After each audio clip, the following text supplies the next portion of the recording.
بسم اللہ الرحمن الرحیم۔ تندور یا تندوری۔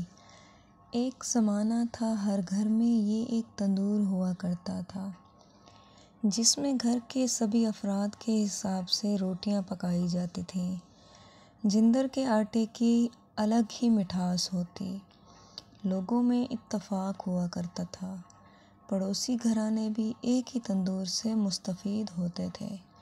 صبح کے وقت ان روٹیوں کو دیسی گھی یا مکھن سے چوپڑا جاتا تھا۔ کبھی کبھار روٹی کی اوپری پرت میں انگلی سے سوراخ کر کے اس میں دیسی گھی یا مکھن ڈال کر روٹی کو دوبارہ تہہ کر دیا جاتا۔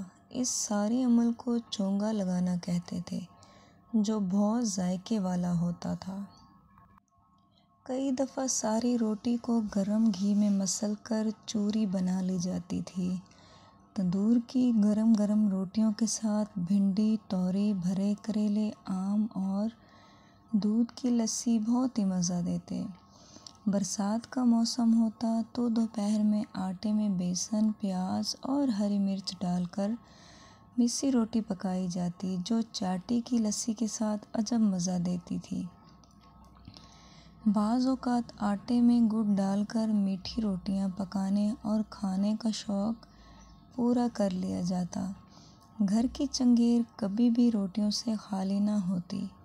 اماں کہتی تھیں، پتر، بھرے گھر کی چنگیر کبھی خالی نہیں ہونی چاہیے، نہ جانے کب اور کس وقت کوئی بھوکا آ جائے۔ روٹی ہو تو سالن مل ہی جاتا ہے، جانے کہاں گئے وہ دن۔